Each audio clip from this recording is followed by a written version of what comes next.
하늘이 노하였는지 땅이 숨을 죽였는지 조선 팔도에 유례없는 가뭄이 들이닥쳐 백성들의 곡소리가 끊이지 않던 시절의 이야기랍니다. 대대손손 가난의 굴레를 벗지 못한 효자 박서방은 돌아가신 아버지를 모실 자리를 찾아 헤매다 기진맥진하여 산중턱에 쓰러지고 말았지요. 그때 안개 속에서 나타난 신비로운 산신령이 그에게 두 갈래 운명의 길을 제시했으니 하나는 자손 대대로 만석군의 부귀를 누릴 금거부기 자리요. 다른 하나는 본인은 평생 헐벗어도 마을의 갈증을 씻어줄 샘물 자리였답니다. 박서방은 자식의 영화를 뒤로하고 이웃의 생명을 위해 날카로운 가시덤불이 우거진 샘물 자리에 아버지를 모셨고 그날 이후 기적처럼 물길이 터져 고을 사람들을 살려냈지요. 당장 제2의 풀칠하기도 고달픈 가난을 택한 그의 어리석음에 직관 최 씨를 비롯한 이들이 비웃음을 날렸으나 세월이 흘러 박서방이 숨을 거두던 날 하늘은 정녕 기이한 광경을 보여주었답니다. 욕심 없는 효자의 진심이 어떻게 천하의 명당을 움직였는지, 그리고 그 덕망이 어떻게 자손들을 귀한 인재로 꽃피웠는지 지금부터 그 가슴 벅찬 인과응보의 드라마를 들려드릴 터이니 귀를 기울여 보시지요. 사연 시작하기 전에 구독과 좋아요 부탁드립니다. 여러분의 따뜻한 공감은 큰 힘이 됩니다. 이제 시작하겠습니다. 하늘은 높고 구름 한 점 없건만 백성들의 마음은 시커먼 숫덩이가 되어 타들어가던 시절이었지요. 경상도 안동의 어느 외딴 마을, 이곳은 예부터 물 좋고 산세 깊기로 이름난 곳이었으나 그해 여름은 정녕 달랐답니다. 벌써 석 달째였지요. 비 한 방울 내리지 않는 하늘은 야속하게도 매일같이 이글거리는 불덩이를 내뿜었답니다. 논바닥은 마치 거북이 등껍질처럼 쩍쩍 갈라져 발을 들이밀기도 무서웠고 마을에 젖줄이던 우물은 바닥을 드러내어 썩은 흙탕물 속에 죽은 물고기들만 가득했으니 그야말로 지옥이 따로 없었지요. 마을 어귀에 서 있던 수령 수백 년 된 당산나무조차 잎을 누렇게 떨구며 죽어갔답니다. 그런데 정녕 기이한 일은 따로 있었지요. 마을 뒷산인 청량산 자락, 박서방네 초가집 뒤뜰에 있는 이름 모를 가시나무 한 그루만은 이 지독한 가뭄 속에서도 시커먼 빛을 띠며 무섭게 자라나고 있었답니다. 보통의 나무라면 말라 죽었을 그 뙤약볕 아래서 그 나무의 가시는 마치 짐승의 발톱처럼 날카로워졌고 잎사귀는 검붉은 핏빛을 머금었으니 보는 이마다 가슴이 서늘해졌지요. 마을 사람들은 입을 모아 수군거렸답니다. 저것은 정녕 불길한 징조라고 조만간 누군가의 피를 부를 흉물이라고 말이옵니다. 그 무렵 우리 이야기의 주인공인 박서방은 산빛 아래서 눈물을 훔치고 있었지요. 그의 곁에는 며칠 전 숨을 거둔 아버지가 낡은 가마니에 덮인 채 누워 계셨답니다. 대대로 가난한 소작농으로 살며 남의 땅만 일구던 박서방에게는 아버지를 묻어드릴 땅 한 평조차 없었으니 그 심정이 오죽했겠습니까? 박서방은 거친 숨을 내쉬며 괭이를 휘둘렀으나 돌처럼 굳어버린 땅은 불꽃만 튈 뿐 도무지 파이지 않았지요. 땀방울이 눈가로 흘러들어가 따가웠지만 그는 멈출 수 없었답니다.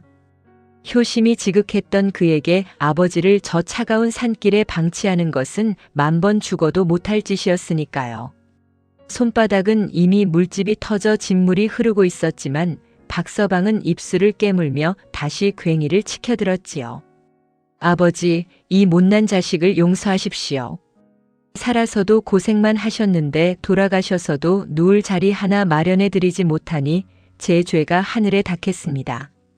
박서방의 애끓는 통곡 소리가 적막한 산중에 울려 퍼졌으나 돌아오는 것은 메마른 바람 소리뿐이었지요.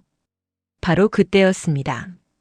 저 멀리서 비단 도포를 휘날리며 거드름을 피우는 사내 하나가 다가오고 있었지요. 그는 마을에서 풍수로 이름을 날리며 부자들의 주머니를 털어대던 직관 최 씨였답니다. 최 씨는 천천히 박서방의 곁으로 다가와 혀를 끌끌 찼지요. 에잉, 박서방 자네 지금 뭐하는 짓인가? 이런 돌밭에 아버님을 모시면 자네 자식놈들 목숨줄까지 끊어먹을 텐데. 정녕 미친 개냐? 최 씨의 목소리는 날카로웠고 그 눈빛에는 비열한 조롱이 가득 담겨 있었답니다. 박서방은 무릎을 꿇으며 간청했지요. 직관 어르신, 제발 도와주십시오. 제가 가진 것이라곤 이 몸뚱이뿐인데 저희 아버님 좋은 곳에 모실 수 있게 길이라도 좀 열어주십시오. 최 씨는 탐욕스러운 눈빛을 번뜩이며 박서방의 뒤뜰, 저 기이하게 자라난 가시나무 쪽을 힐끔거렸답니다. 그는 이미 알고 있었지요. 저 가시나무가 있는 자리가 예사롭지 않은 기운을 품고 있다는 것을 말이옵니다. 하지만 최 씨는 그것을 박서방에게 일러줄 위인이 아니었지요. 그는 오히려 박서방을 겁주며 제 입속을 차릴 궁리를 하였답니다.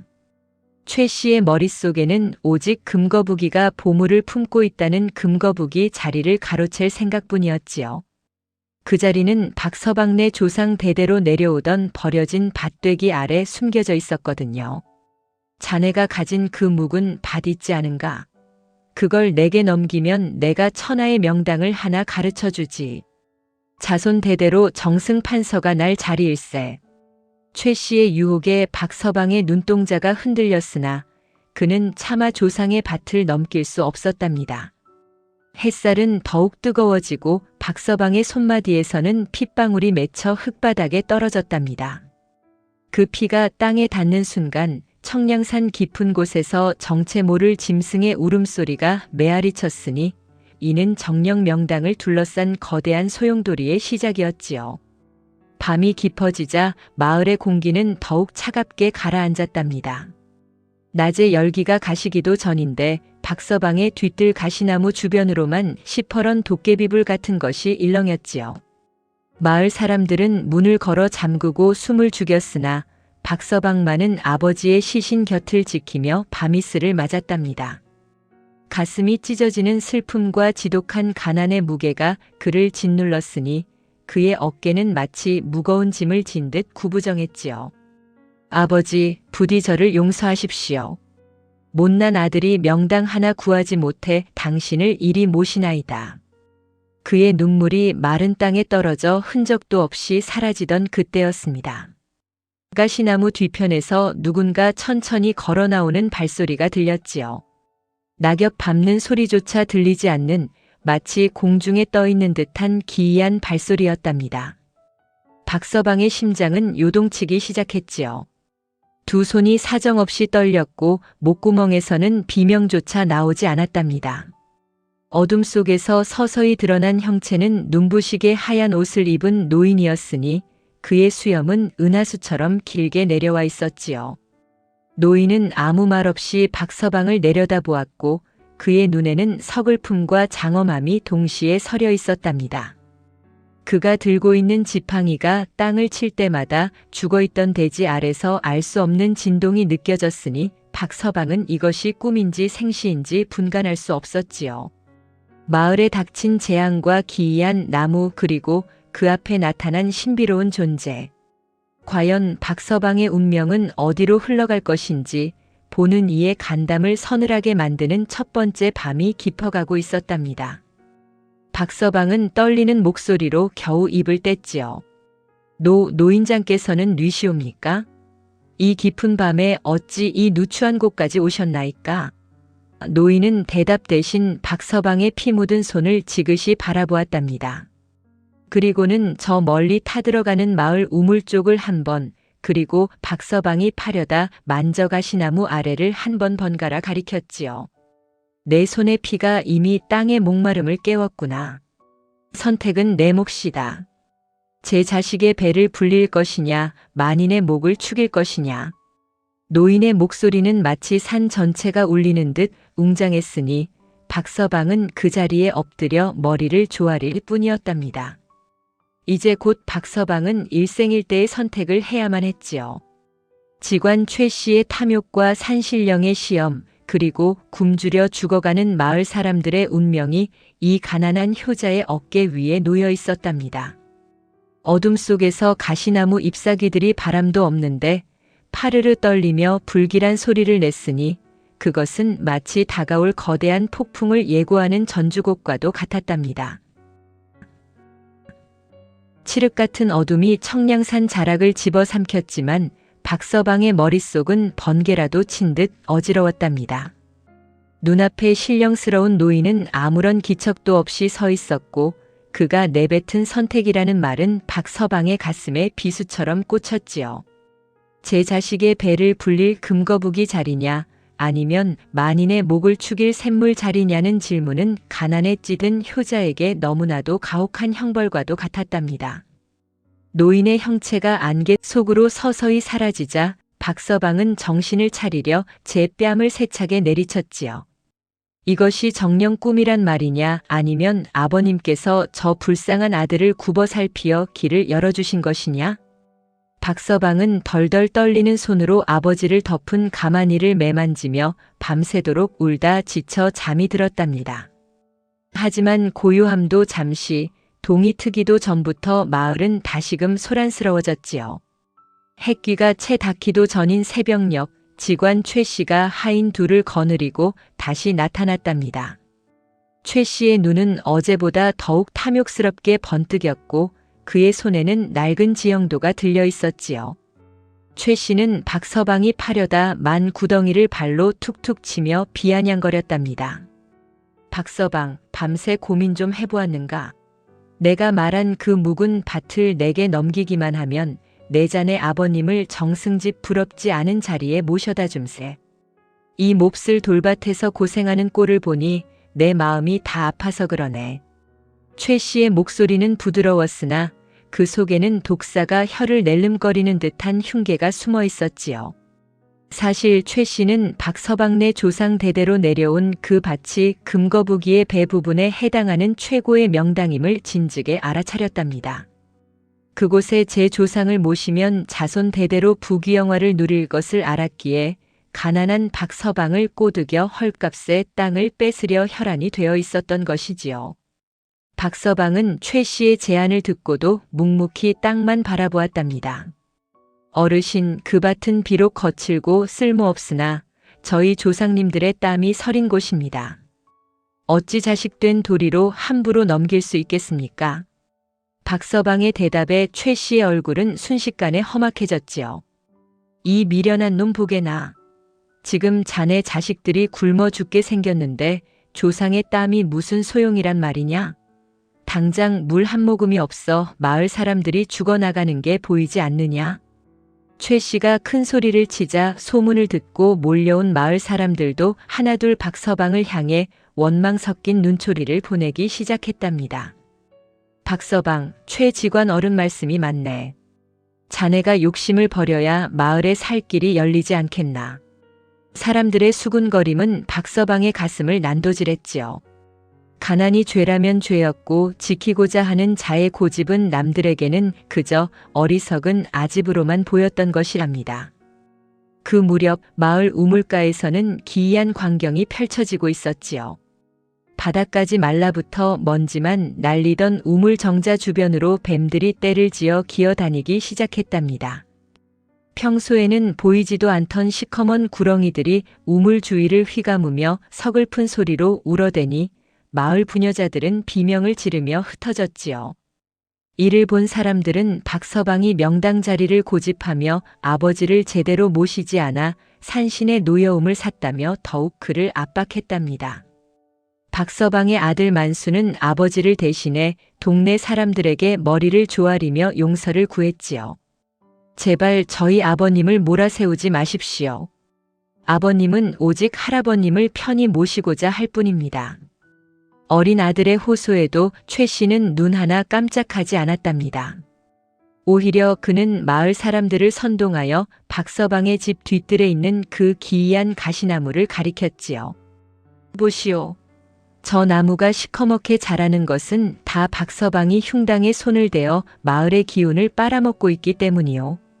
최 씨의 선동에 눈이 뒤집힌 장정 몇몇이 몽둥이를 들고 박서방의 초가집으로 들이닥쳤답니다. 그들은 박서방이 아버지를 모시려던 자리를 발로 짓밟고 괭이와 삽을 빼앗아 던져버렸지요. 박서방은 그들의 바짓가랑이를 붙잡고 울부짖었답니다.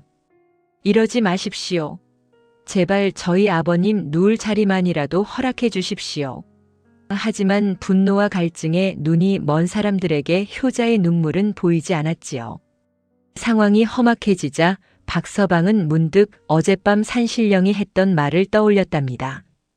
제 자식의 배를 불릴 것이냐, 만인의 목을 축일 것이냐. 그는 저 멀리 목이 타서 쓰러진 이웃집 노파와 배고픔에 지쳐 눈이 쑥 들어간 마을 아이들을 보았지요. 그리고 다시 제 뒤뜰에서 무섭게 자라나는 가시나무를 보았답니다. 그 나무는 마치 박서방의 결단을 기다리는 듯 태양빛을 받아 더욱 검붉게 번뜩이고 있었지요. 박서방은 가슴을 쥐어뜯으며 결심했답니다. 내가 헐벗고 내 자식이 고생하더라도 이 지독한 갈증에서 마을 사람들을 구할 수만 있다면 그것이 정령 아버님이 원하시는 효가 아니겠는가. 그는 최 씨의 탐욕스러운 눈을 똑바로 응시하며 자리에서 일어났지요. 그의 눈빛은 더 이상 흔들리지 않았고 얼굴에는 비장한 기운이 서려 있었답니다. 최 직관 어르신, 제가 결심했습니다.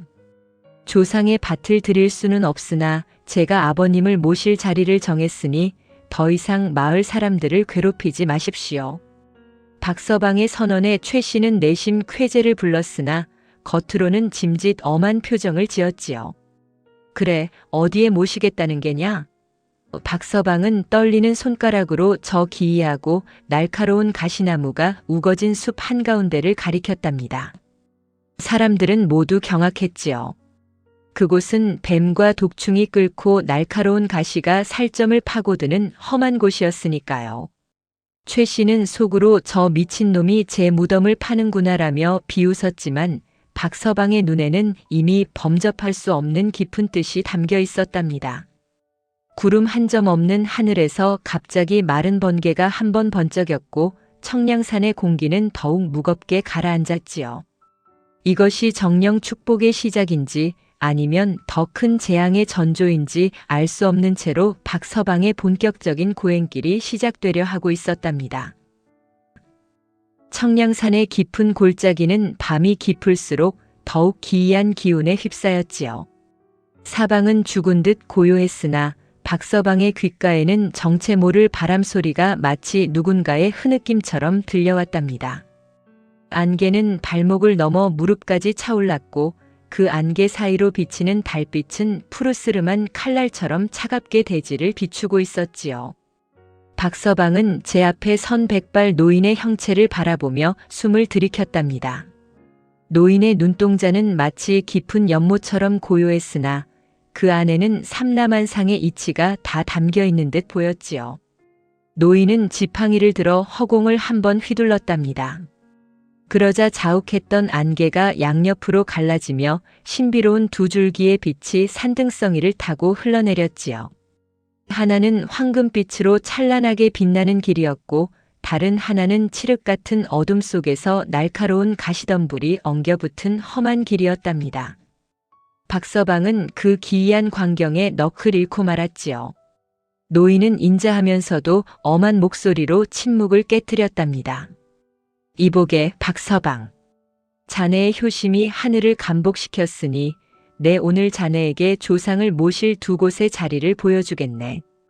노인의 손가락이 먼저 황금빛으로 빛나는 자리를 가리켰지요. 그곳은 산세가 완만하고 흙빛이 붉으며 마치 커다란 금거북이가 보물을 품고 엎드려 있는 듯한 형상이었답니다. 저곳은 금거북이가 보물을 품은 금거북이 자리라네. 저곳에 자네 아버지를 모신다면 자네 대부터 가난의 굴레는 완전히 벗어 던지게 될 것이야. 자손 대대로 만석군의 부귀를 누릴 것이며 자식들은 정승판서가 되어 가문을 빛내게 될 것이니 이는 정령 천하에 둘도 없는 명당 중의 명당이지. 박서방의 가슴이 크게 요동치기 시작했지요.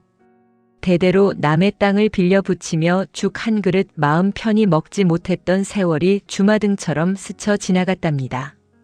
내 자식만큼은 이 지긋지긋한 가난을 물려주지 않아도 된다니 이 얼마나 꿈같은 이야기입니까? 박서방의 눈에 희망의 빛이 서리는 순간 노인은 다시 고개를 돌려 어두운 가시나무 숲을 가리켰지요. 그곳은 박서방의 뒤뜰과 이어진 척박한 땅으로 날카로운 가시들이 마치 굶주린 짐승의 이빨처럼 솟아나 있었답니다. 하지만 저곳은 다르네. 저곳은 가시 넝쿨 아래 차가운 물이 흐르는 샘물 자리라네. 저곳에 아버지를 모신다면 자네 가문은 여전히 헐벗고 굶주리게 될 것이야. 가시나무가 자네 집안의 복을 가로막을 것이니 자네와 자네 자식들은 평생 가시밭길을 걷듯 고단한 삶을 살아야 할지도 모르지. 허나 저곳에 묘를 쓰는 순간 메말랐던 땅에서 물줄기가 터져나와 이 고을 수천 명의 목숨을 구하게 될 것이네. 자네 가문의 희생으로 만인이 살게 되는 자리이지. 박서방은 노인의 말을 듣고 자리에 얼어붙은 듯 서 있었답니다. 하나는 내 가족의 부귀영화요. 다른 하나는 굶주려 죽어가는 이웃의 생명이었지요. 밤바람은 더욱 거세게 불어와 박서방의 옷자락을 흔들었으나 그의 마음속에서 일어나는 풍랑은 그보다 훨씬 더 거셌답니다. 노인장, 어찌 저에게 이런 가혹한 시험을 주시나이까. 내 자식들의 입에 쌀밥 한 번 넣어주는 것이 평생의 소원이었거늘 어찌 또다시 가시밭길을 택하라 하시나이까. 그의 절규에 노인은 대답 없이 그저 인자한 미소만을 지었지요. 박서방은 눈을 감고 마을 사람들의 얼굴을 떠올렸답니다. 며칠 전 물 한 모금을 구하지 못해 헛구역질하며 쓰러지던 김노인, 배가 고파 흙을 씹어 삼키던 이웃집 아이들, 그리고 갈증에 목이 타서 갈라진 소리와 말들의 울음소리가 쟁쟁하게 들려오는 듯 했지요. 박서방은 다시 제 뒤뜰에서 무섭게 자라나는 가시나무를 바라보았답니다.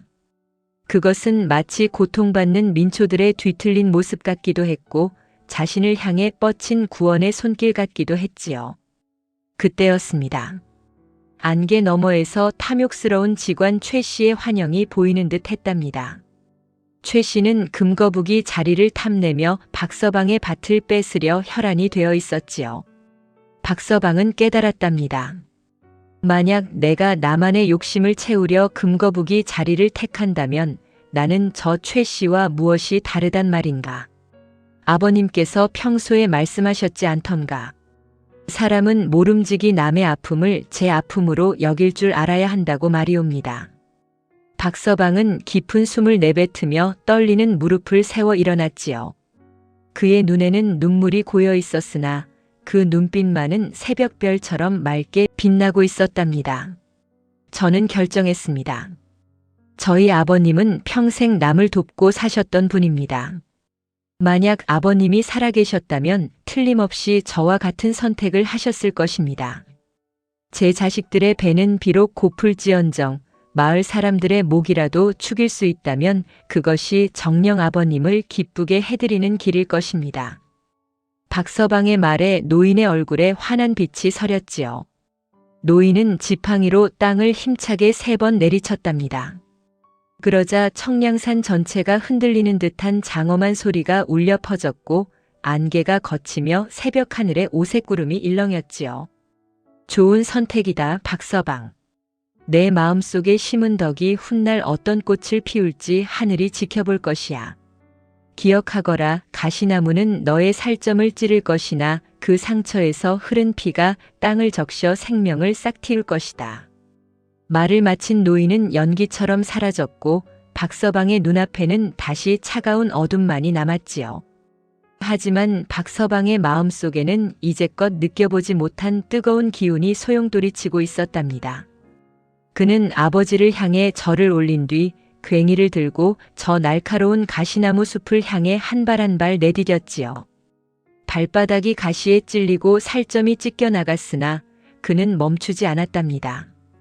그 무렵 마을 사람들은 꿈속에서도 갈증에 시달리며 끙끙 앓고 있었지요. 직관 최 씨 또한 금거북이 자리를 차지할 꿈에 부풀어 코를 골며 잠들어 있었답니다. 아무도 모르는 이 깊은 밤 가난한 효자의 위대한 희생이 시작되고 있었으니 이는 정령 명당의 역사를 다시 쓰는 기적의 서막이었지요. 박서방이 가시나무 아래 첫 삽을 뜨는 순간 마른 하늘에서 천둥이 울렸고 땅 밑 깊은 곳에서는 마치 거대한 용이 잠에서 깬 듯 웅장한 물소리가 들리기 시작했답니다. 조금씩 밝아오는 새벽빛 사이로 박서방의 구분 등 위로 땀방울과 핏방울이 섞여 흘러내렸지요. 그는 고통을 잊은 채 오직 마을을 살리겠다는 일념 하나로 가시 넝쿨을 걷어내고 또 걷어냈답니다. 그의 손은 이미 만창이가 되어 형체를 알아볼 수 없었으나 그의 입가에는 알 수 없는 평온한 미소가 감돌고 있었지요. 과연 이 가시밭길의 끝에 무엇이 기다리고 있을지 온 마을을 뒤흔들 반전의 이야기가 이제 막 기지개를 켜고 있었답니다. 새벽 안개가 청량산 자락을 희게 덮었으나 박서방의 뒤뜰은 여전히 붉은 가시나무의 기운으로 가득했답니다. 박서방은 밤새 잠 한숨 자지 못한 채 괭이를 휘둘렀지요. 날카로운 가시는 그의 옷자락을 갈기갈기 찢어 놓았고 살점은 넝쿨에 걸려 붉은 피를 쏟아내고 있었답니다. 하지만 박서방은 멈추지 않았지요. 한 번 내리칠 때마다 아버지, 조금만 참으십시오라는 신음 섞인 기도를 올리며 마치 제 심장을 파내듯 땅을 파내려 갔답니다. 돌처럼 굳어버린 땅은 도무지 길을 내주지 않았지요. 괭이가 땅에 닿을 때마다 불꽃이 튀었고 박서방의 손바닥은 이미 물집이 터져 진물과 피가 뒤섞여 있었답니다. 그가 흘린 땀방울이 마른 흙바닥에 떨어지면 흙은 그것을 개걸스럽게 삼켜버렸지요. 그 모습은 마치 굶주린 돼지가 박서방의 생명을 빨아먹는 듯 보였으니 보는 이가 있었다면 정녕 가슴이 미어질 광경이었답니다. 그때였습니다. 해가 중천에 떠오를 무렵 마을 사람들이 하나둘 박서방의 뒤뜰로 모여들었지요. 직관 최 씨가 앞장서서 부채질하며 비웃음을 날렸답니다. 보시오 여러분. 저 미련한 박서방 좀 보오. 이 뙤약볕에 가시나무 구덩이를 파고 있으니 조상을 저런 흉당에 모셔서 마을의 재앙을 불러오려는 게 분명하오. 최 씨의 말에 굶주림과 갈증으로 날카로워진 마을 사람들은 박서방을 향해 돌을 던지기 시작했지요. 이복의 박서방, 당장 멈추게. 자네가 그러고 있으니 하늘이 노해서 비를 안 내려주는 게 아니겠나. 사람들의 고함과 돌팔매질에도 박서방은 고개를 들지 않았답니다. 쏟아지는 돌을 온몸으로 받아내며 그는 오직 산신령이 보여준 그 샘물 자리를 향해 괭이를 박아 넣었지요. 바로 그때였습니다. 박서방의 괭이가 지표면 아래 깊숙이 박힌 커다란 바위 하나를 내리쳤답니다. 챙 하는 소리가 산울림처럼 퍼져나갔고 박서방의 손에서는 괭이가 튕겨나갔지요. 박서방은 비틀거리며 쓰러졌고 사람들은 저것 보라, 산이 거부하는구나 라며 손가락질했답니다. 최 씨는 의기양양하게 다가와 박서방의 멱살을 잡으려 했지요. 그런데 바로 그 순간이었습니다. 박서방이 내리쳤던 그 바위 틈에서 미세한 떨림이 느껴지기 시작했답니다. 처음에는 땅벌레가 기어가는 듯한 소리였으나 이내 그것은 거대한 짐승이 포효하는 듯한 웅장한 소리로 변했지요. 직관 최 씨의 얼굴에서 핏기가 가셨답니다. 사람들도 겁에 질려 뒤로 물러났지요. 박서방은 본능적으로 바위 위에 엎드려 귀를 기울였답니다. 땅속 깊은 곳에서 거대한 물결이 요동치는 소리가 들려왔지요. 그리고 쩍 하는 소리와 함께 바위가 갈라지더니 그 틈으로 붉은 빛이 감도는 액체가 솟구쳐 올랐답니다. 사람들은 피다.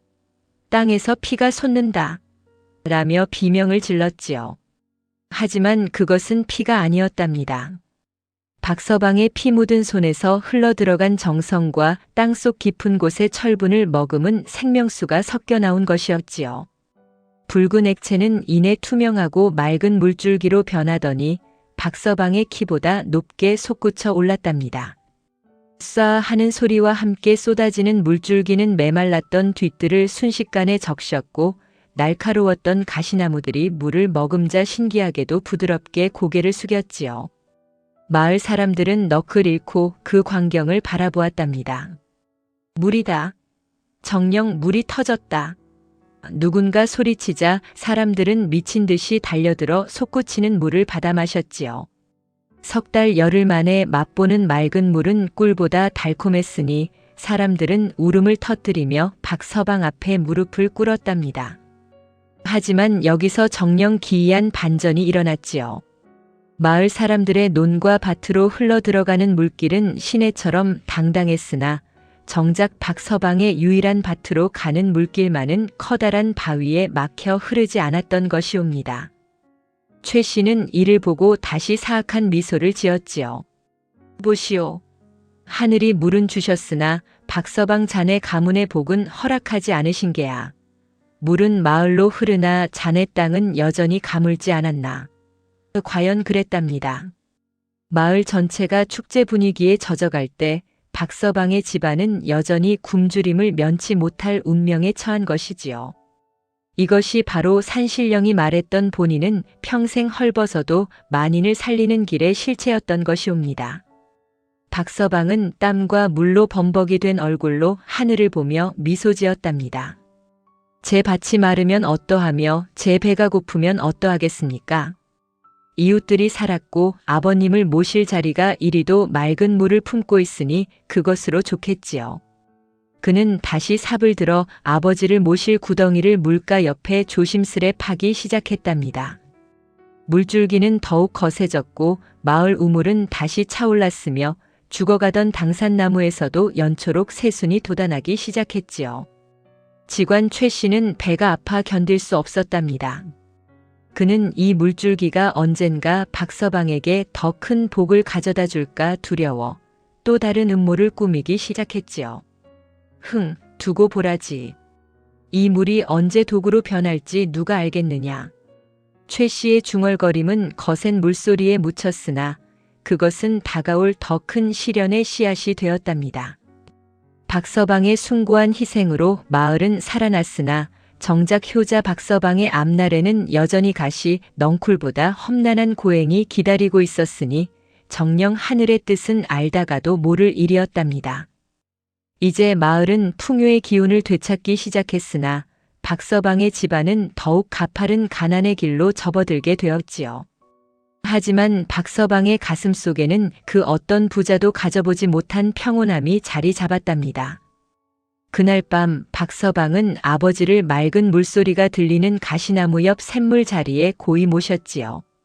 비록 초라한 상여 하나 없었으나 온 산의 새들이 날아와 슬픈 듯 고운 노래를 불러주었으니 이는 정녕 천상의 장례식과도 같았답니다. 마을은 정녕 꿈결 같은 시간을 맞이했지요. 박서방이 터뜨린 샘물은 멈추지 않고 흘러넘쳐 말라붙었던 논밭을 기름지게 적셨답니다.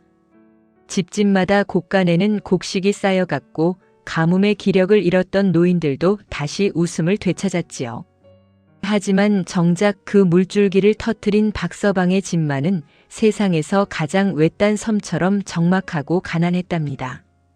샘물은 박서방의 밭만 교묘하게 비껴갔고 그가 아버지를 모신 가시나무 주변은 더욱 험해졌지요. 박서방은 여전히 해진 삼배옷 한 벌로 사계절을 버텼고 그의 아들 만수는 배고픔을 잊으려 찬물을 마시며 글공부에 매진했답니다. 마을 사람들은 처음엔 박서방에게 고마워했으나 시간이 흐르자 그 고마움은 당연함으로 변했고 나중에는 오히려 그의 가난을 조상을 잘못 모신 탓이라며 비웃기까지 했지요. 그 무렵 직관 최 씨는 마을 사람들의 그런 마음을 파고들었답니다. 최 씨는 비단 도포를 휘날리며 주막에 앉아 사람들을 모아놓고 은밀한 이야기를 흘렸지요. 여러분, 저 샘물이 언제까지 나올 것 같소? 사실 저 물은 박서방이 흉당의 묘를 써서 산의 전기를 억지로 뽑아 쓰고 있는 것이요. 물이 마르면 그 화가 우리 마을에 닥칠 터인데 다들 어쩌려고 저 박서방을 내버려 두는 게요. 사람들의 눈빛이 흔들렸지요. 최 씨는 이때다 싶어 품 안에서 낡고 누런 서찰 하나를 꺼내 보였답니다. 이것은 내가 고택의 서가에서 발견한 비기라오. 여기 적히기를 가시나무가 무성해지는 자리에 묘를 쓰면 마을의 명맥이 끊긴다고 되어 있단 말이오. 사실 그것은 최 씨가 조작한 가짜 서찰이었으나 눈먼 탐욕에 젖은 사람들에게는 그것이 곧 하늘의 계시처럼 보였지요. 최 씨의 음모는 여기서 끝이 아니었답니다. 그는 박서방의 아들 만수가 간직하고 있던 아버지가 샘물을 터뜨릴 때 흘린 피 묻은 수건을 훔쳐내려 사람을 보냈지요. 만수가 소중히 여기는 그 수건이야말로 박서방의 정성과 희생의 증거였으나 최 씨는 그것을 사람의 피로 산신을 저주한 증표로 둔갑시키려 했답니다. 한편 박서방은 마을 사람들의 차가운 시선을 뒤로한 채 매일같이 아버지의 묘소를 돌보았지요. 가시나무는 더욱 날카로워져 박서방의 몸에는 하루도 상처가 가실 날이 없었답니다. 하지만 그는 가시 하나를 쳐낼 때마다 이웃의 풍년을 기원했지요. 아버님 보십시오. 마을 사람들이 더 이상 굶지 않습니다. 저는 이 가시에 찔리는 아픔보다 저들의 웃음소리가 더 좋습니다. 어느 보름날 밤이었지요. 산속에서 기이한 안개가 내려오더니 박서방의 초가집을 감싸 안았답니다. 박서방은 꿈속에서 다시 그 하얀 옷의 노인을 만났지요. 노인은 아무 말 없이 박서방의 찢어진 옷자락과 흉터투성이인 손을 어루만져 주었답니다. 노인이 지나간 자리에는 은은한 향기가 감돌았으나 노인은 가기 전 박서방의 귀에 나직이 속삭였지요. 폭풍이 오기 전이 가장 고요한 법이다. 내 마음의 뿌리를 더 깊게 박거라. 꿈에서 깬 박서방은 가슴 한구석이 서늘해지는 것을 느꼈답니다. 아니나 다를까 다음 날 아침 관아에서 포졸들이 들이닥쳤지요. 직관 최 씨가 박서방을 요사스러운 술수로 마을의 기운을 어지럽히고 가짜 명당을 꾸며낸 죄로 고발한 것이옵니다. 사람들은 어제의 고마움을 잊은 채 포졸들에게 끌려가는 박서방을 향해 욕설을 내뱉었지요. 박서방, 이 사기꾼 놈. 내가 감히 우리 마을을 저주하려 했느냐. 돌팔매가 다시 날아왔고 박서방의 이마에서는 붉은 피가 흘러내렸답니다. 만수는 아버지를 가로막으며 울부짖었으나 사람들의 광기는 멈추지 않았지요. 최 씨는 그 광경을 보며 소름 끼치는 미소를 지었답니다. 이제 박서방을 내쫓고 그 샘물 자리를 제 차지로 돌릴 날이 머지 않았다고 생각했으니까요. 박서방은 끌려가면서도 마을의 논밭을 바라보았답니다. 벼이삭은 황금빛으로 익어가고 있었고 샘물은 여전히 맑게 흐르고 있었지요. 그는 억울함보다 슬픔이 앞섰으나 결코 누구를 원망하지 않았답니다. 내가 가시나무 길을 택한 것은 만인을 살리기 위함이었지 인정을 받기 위함이 아니었다. 그는 스스로를 다독이며 차가운 감옥 바닥에 몸을 뉘었지요. 장마철이 다가오는지 하늘은 잔뜩 찌푸린 채 무거운 구름을 머금고 있었답니다. 마을의 평화는 위태로운 촛불처럼 흔들리고 있었고 최 씨의 탐욕은 거대한 그림자가 되어 청량산을 뒤덮고 있었지요. 과연 박서방은 이 지독한 음모를 뚫고 진실을 밝힐 수 있을까요? 아니면 가시나무의 저주라는 누명을 쓴 채 비참한 최후를 맞이하게 될까요? 보는 이의 심장을 조여오는 위기의 서막이 정령 어둠 속에서 고개를 들고 있었답니다. 마을 사람들의 비웃음과 최 씨의 간계가 뒤섞인 가운데 오직 박서방의 아들 만수만이 홀로 서재에 앉아 붓을 들었답니다. 아버지가 흘린 피의 의미를 세상에 알리기 위해 소년의 눈에는 서슬퍼런 결기가 서려 있었지요. 이 작은 불씨가 훗날 어떤 거대한 반전의 불꽃이 될지 청량산의 바람만이 알고 있는 듯 소름 끼치게 불어오고 있었답니다. 하늘이 무너질 듯 낮게 내려앉더니 드디어 청량산 자락에 거대한 장대비가 쏟아지기 시작했답니다.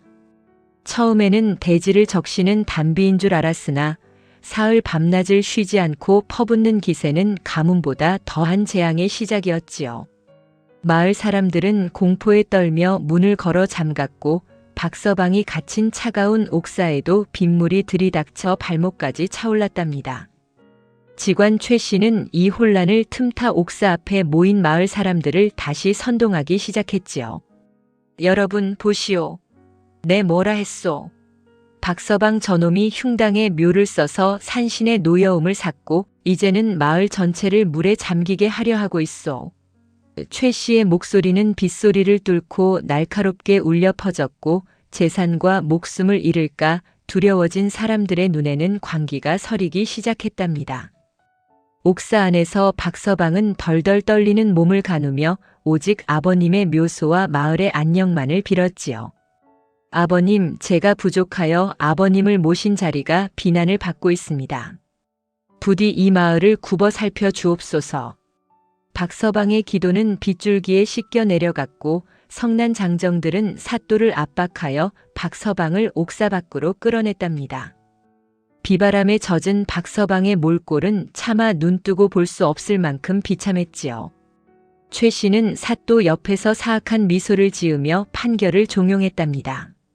사또 저놈을 당장 산으로 끌고 가 묘를 파헤치게 하소서. 그래야 이 지독한 비가 멈출 것이옵니다.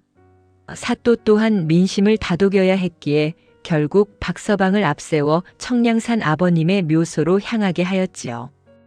험한 산길은 이미 진흙탕으로 변해 발을 들이밀 때마다 종아리까지 푹푹 빠졌답니다.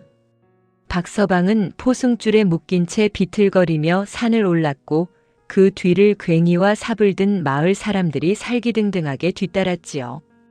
번개가 한 번 칠 때마다 청량산의 기괴한 바위들이 괴물처럼 입을 벌리고 있는 듯 보였으니 사람들의 공포는 극에 달했답니다. 드디어 박서방이 아버지를 모신 그 가시나무 숲 샘물 자리에 도착했지요. 그런데 정녕 기이한 광경이 펼쳐져 있었답니다. 주변의 다른 나무들은 거센 비바람에 뿌리가 뽑히고 꺾여 나갔으나 박서방이 묘를 쓴 주변의 가시나무들만은 더욱 꼿꼿하게 자라나 서로의 가지를 엉키며 묘소를 감싸고 있었지요. 최 씨는 이를 보고 비명을 질렀답니다. 보시오. 저 가시나무들이 귀신의 힘을 빌려 우리를 막고 있소. 당장 저 나무들을 베어내고 묘를 파헤치시오. 장정들이 달려들어 가시나무를 베려했으나 나무를 칠 때마다 쇳소리가 났고 튀어나온 가시에 찔린 사람들은 피를 흘리며 나동그라졌지요. 공포에 질린 사람들은 박서방을 향해 몽둥이질을 시작했답니다. 박서방은 온몸으로 묘소를 덮으며 매질을 받아냈지요. 제발 제 아버님은 건드리지 마십시오. 차라리 저를 죽이십시오. 박서방의 비명은 빗속에 묻혔고 그의 등에서는 붉은 피가 터져나와 빗물과 섞여대지를 적셨답니다. 바로 그때였습니다.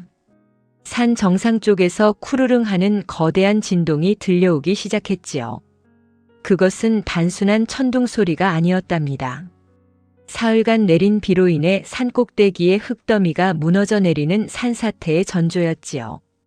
최 씨와 마을 사람들은 혼비백산하여 도망치려 했으나 이미 물러터진 땅은 그들의 발을 꽉 붙잡고 놓아주지 않았답니다. 거대한 흙벽이 마을을 향해 그리고 묘소를 향해 덮쳐오고 있었지요. 박서방은 죽음을 직감한 듯 눈을 감고 마지막 기도를 올렸답니다. 아버님, 이제 함께 가겠습니다.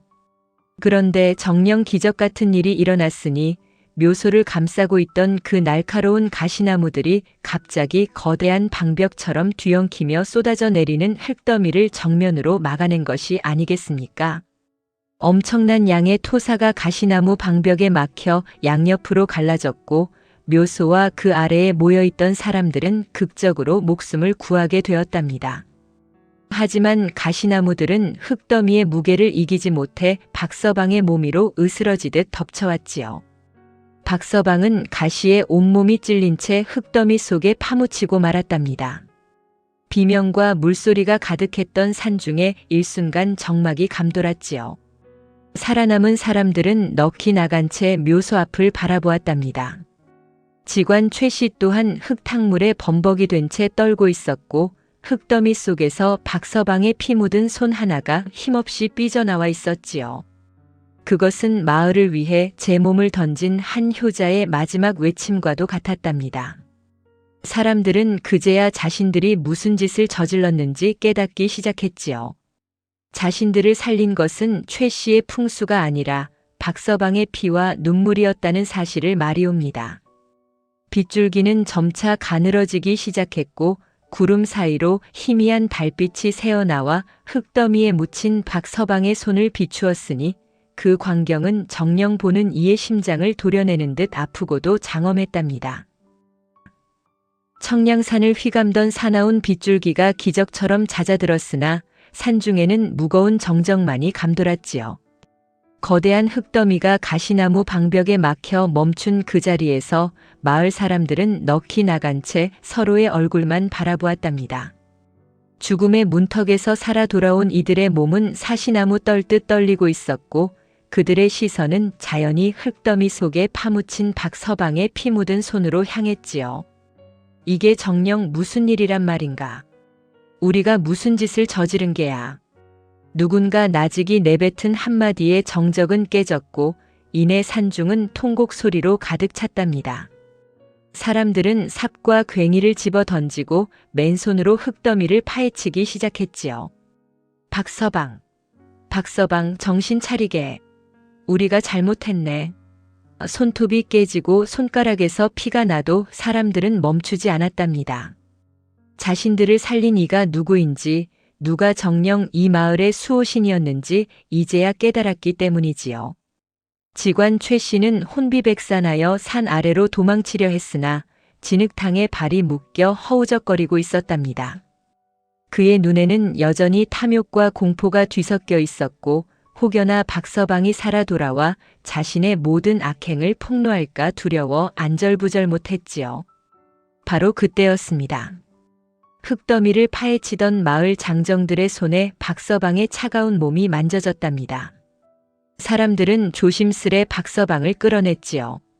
그의 온몸은 날카로운 가시에 찔려 성한 곳이 한 군데도 없었고 이마에서 흐른 피는 빗물에 씻겨 내려가 창백하기 그지없었답니다. 심장 소리는 가늘어질 대로 가늘어져 금방이라도 끊어질 듯 위태로웠지요. 마을 사람들은 박서방을 깨끗한 멍석 위에 눕히고 저마다 옷을 벗어 체온을 나누었답니다. 박서방, 눈 좀 떠보게.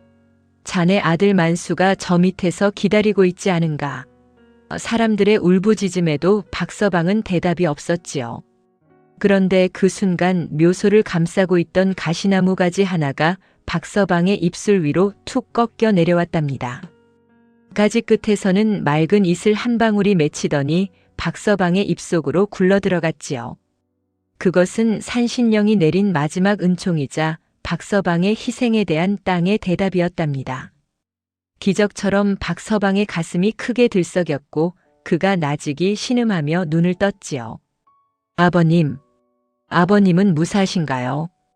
제 몸보다 아버지의 묘소를 먼저 걱정하는 그 말에 사람들은 다시금 가슴을 쥐어뜯으며 울었답니다.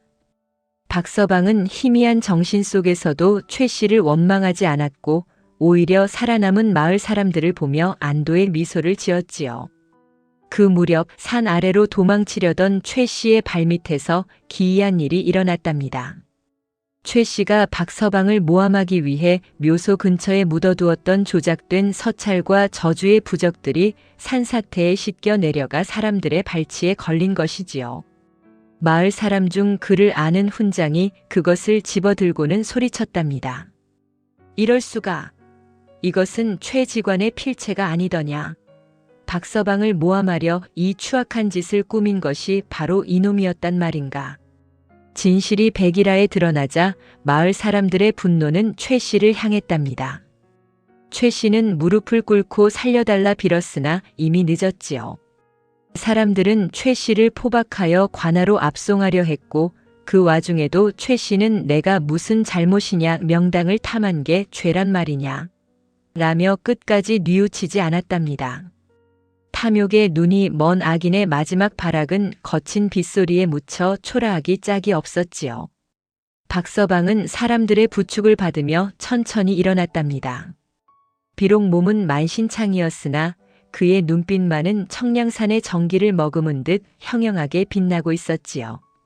그는 아버님의 묘소를 향해 마지막 절을 올렸답니다. 가시나무들은 이제 더 이상 날카롭지 않았고 마치 아버님의 따뜻한 품처럼 부드럽게 박서방의 어깨를 감싸 안아주는 듯 했지요. 밤이 깊어지자 산 위에는 고요한 평화가 찾아왔답니다.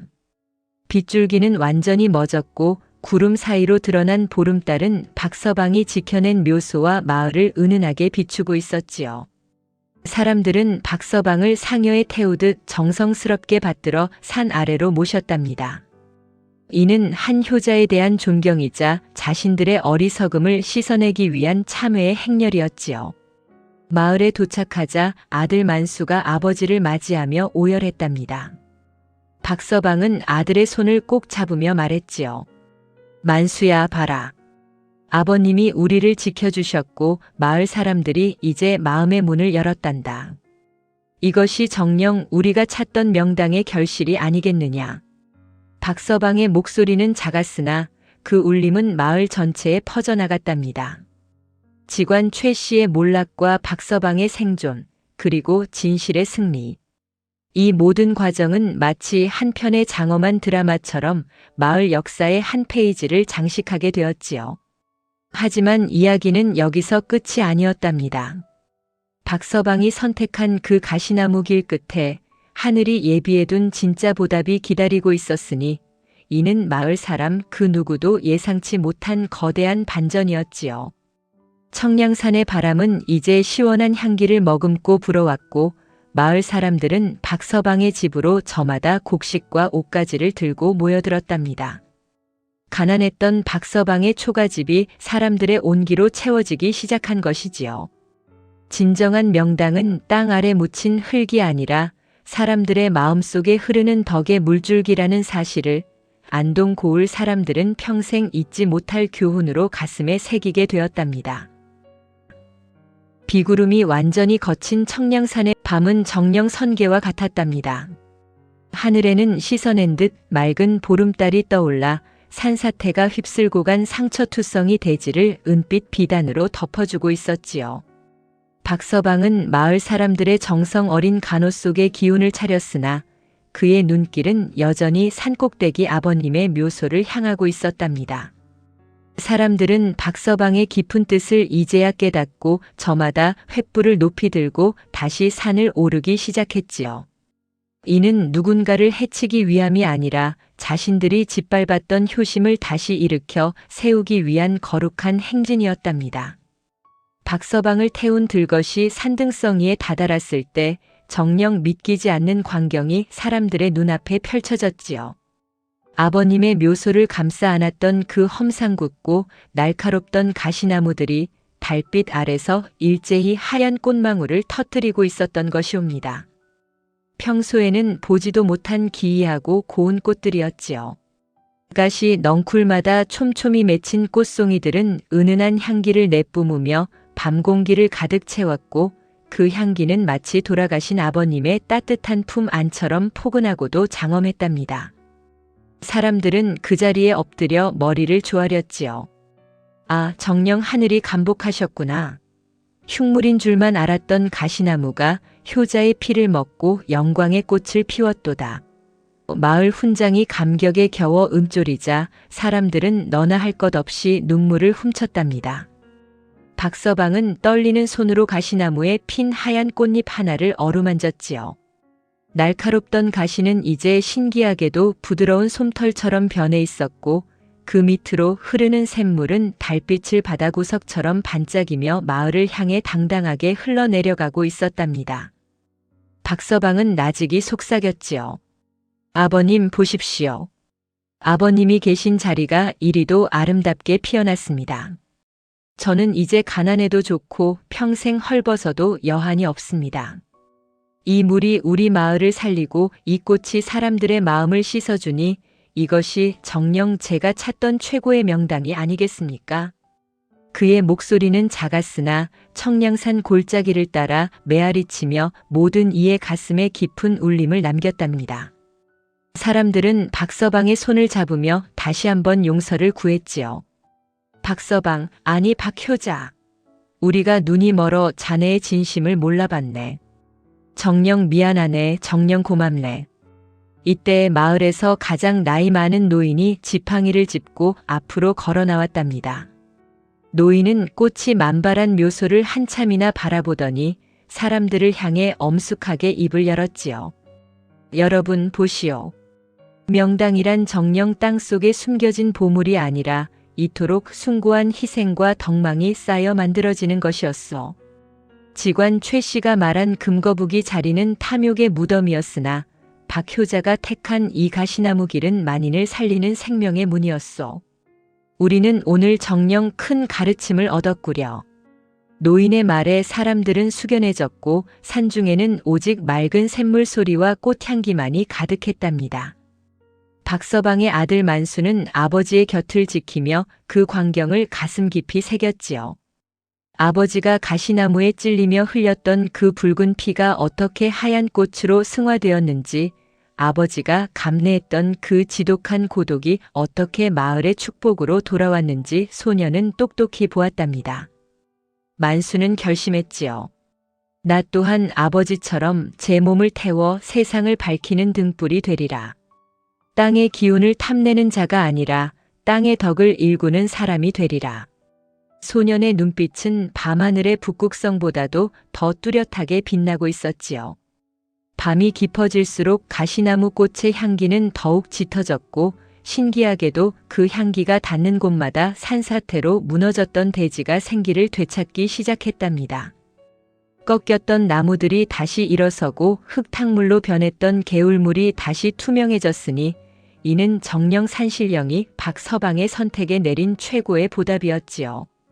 사람들은 이 기적 같은 밤을 잊지 않기 위해 밤새도록 묘소 곁을 지키며 박서방과 함께 이야기를 나누었답니다.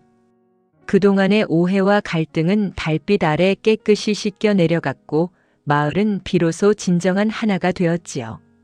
이것이야말로 박서방이 그토록 원했던 회복의 순간이었답니다. 부귀영화는 없었으나 마음의 풍요가 넘쳐났고 금거북이는 없었으나 생명의 샘물이 솟구쳤지요. 박서방의 얼굴에는 그동안의 고단함이 씻겨나간 듯 평온한 미소가 머물렀고 그의 거친 손마디에는 가시나무 꽃잎이 살포시 내려앉아 축복을 더해주었답니다. 청량산의 기운은 이제 박서방과 그 가문을 수호하는 강력한 방패가 되어 다가올 세월의 풍파를 막아줄 준비를 마쳤지요. 정녕 기이한 일은 다음 날 아침에도 이어졌답니다. 해가 떠오르자 가시나무 꽃들은 일제히 은빛 가루가 되어 바람에 날렸고 그 가루가 닿은 마을의 논밭은 예년보다 10배나 넘는 풍작을 예고하듯 벼이삭이 굵게 맺혔답니다. 사람들은 박서방의 집을 덕이 머무는 집이라 부르며 존경의 마음을 표했지요. 이제 박서방은 더 이상 가난한 소작농이 아니라 안동 고을 전체의 정신적인 지주가 된 것이옵니다. 최고의 절정은 바로 이 마음의 변화에 있었지요. 억울함이 감동으로 비극이 환희로 바뀌는 그 찰나의 순간이야말로 야담이 줄 수 있는 가장 큰 쾌락이자 교훈이었답니다. 박서방이 지켜낸 것은 한구의 시신이 아니라 인간의 돌이었으며 그가 판 것은 구덩이가 아니라 마을의 미래였던 것이지요. 달빛 아래 만개한 가시나무 꽃들의 비경은 보는 이들의 뇌리에 영원히 잊히지 않을 장엄한 그림으로 남게 되었답니다. 이야기가 이쯤에 이르니 정녕 하늘의 뜻이란 알다가도 모를 일이지요. 탐욕을 쫓던 자는 흙더미 아래 비참하게 쓰러졌으나 가시밭길을 마다치 않은 자는 이토록 찬란한 꽃길을 걷게 되었으니 말이옵니다. 박서방의 구분 등 위로 쏟아지던 사람들의 박수 소리는 청량산의 만물조차 감동하게 하였고 그 소리는 멀리 고을 관악까지 퍼져나가 진정한 효자의 탄생을 만천하에 알렸답니다. 청량산의 달빛은 더욱 휘황찬란하게 빛났으나 관아로 끌려가는 직관 최 씨의 앞날은 칠흑 같은 어둠뿐이었지요. 마을 사람들의 분노는 잦아들 줄 몰랐고 그가 저질렀던 간악한 음모의 증거들은 빗물에 씻겨 내려와 온 천하에 그 추악한 정체를 드러냈답니다. 최 씨는 포졸들에게 끌려가면서도 이건 음모다. 박서방이 나를 함정에 빠뜨린 게야. 라며 끝까지 발악했으나 그의 목소리는 허공을 맴도는 까마귀 소리보다도 처량했지요. 관아의 정청에 들어선 최 씨는 사또 앞에 꿀려 앉혀졌답니다. 평소 최 씨에게 뇌물을 받고 뒤를 봐주던 사또조차 이번만큼은 민심의 거센 파도를 이기지 못하고 안절부절 못했지요. 그때였습니다. 관아 마당 한 구석에 서 있던 박서방의 아들 만수가 품 안에서 낡은 보따리 하나를 꺼내 사또 앞에 올렸답니다. 그것은 최 씨가 박서방을 모함하려 훔쳐갔던 그 피 묻은 수건과 최 씨가 몰래 명당을 가로채려 작성했던 은밀한 투기 장부였지요. 만수의 어린 목소리는 관아를 쩡쩡 울렸답니다. 사또 어르신, 여기 보십시오. 이 장부에는 최 씨가 우리 마을의 물길을 막고 명당을 독차지하려 한 모든 계획이 적혀 있습니다. 제 아버님은 마을을 살리려 피를 흘리셨으나 이자는 그 피를 저주로 둔갑시키려 했습니다. 소년의 결연한 폭로에 최 씨의 얼굴은 흑빛으로 변했지요. 사또는 장부를 훑어보더니 불같이 화를 내며 주다를 내렸답니다. 이런 천하의 몹쓸 놈을 보았나. 명당을 빙자해 민심을 어지럽히고 효자를 핍박했으니 내 죄는 만번 죽어도 마땅하다. 최 씨는 그 자리에서 곤장 100대를 맞고 변방으로 유배되는 비참한 처지가 되었지요. 그가 탐냈던 금거북이 자리는 산사태로 인해 거대한 바위들이 굴러떨어져 영원히 사람이 접근할 수 없는 폐허가 되었답니다. 반면 박서방이 택했던 그 척박한 가시나무 숲은 정녕 기이한 반전을 보여주었지요. 마을 사람들이 묘소를 돌보며 정성을 쏟자 가시나무 아래 숨겨져 있던 진짜 명당의 기운이 솟구치기 시작한 것이옵니다. 알고 보니 산신령이 보여주었던 금거북이 자리는 욕심 있는 자를 걸러내기 위한 함정이었고 박서방이 택한 샘물 자리야말로 억겁이 세월 동안 숨겨져 온 진정한 천하대명당이었음이 밝혀졌지요. 샘물은 박서방의 밭으로도 흘러들어오기 시작했고 그 물을 머금은 박서방의 땅은 하루가 다르게 기름지게 변했답니다.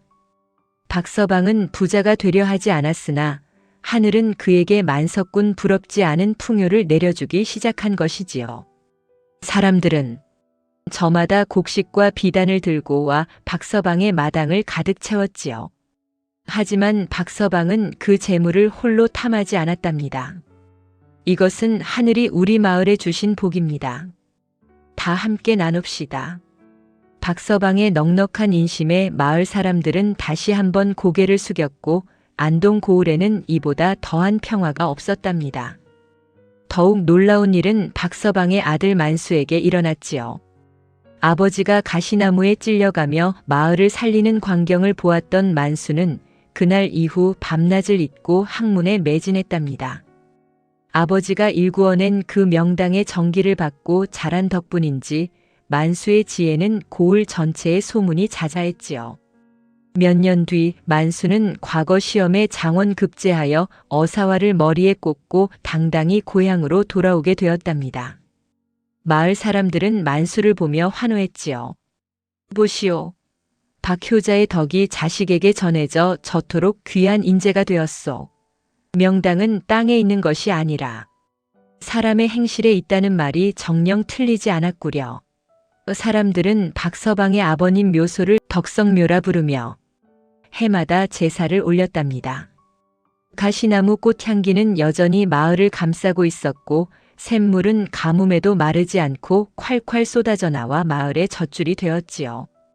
이것이야말로 악인은 벌을 받고 선인은 보상을 받는 진정한 결말이 아니겠습니까? 최 씨는 유배지에서 굶주림과 추위에 떨며 제 잘못을 뒤늦게 한탄했으나 이미 엎질러진 물이었지요. 반면 박서방은 아들과 함께 정자에 앉아 맑은 물소리를 들으며 유유자적한 노후를 보내게 되었답니다. 그의 얼굴에는 이제 가난에 찌든 기색은 사라지고 오직 성인과 같은 평온함만이 가득했지요. 결말에 이르러 모든 갈등이 씻겨 내려가니 보는 이의 가슴이 이토록 시원할 수가 없답니다.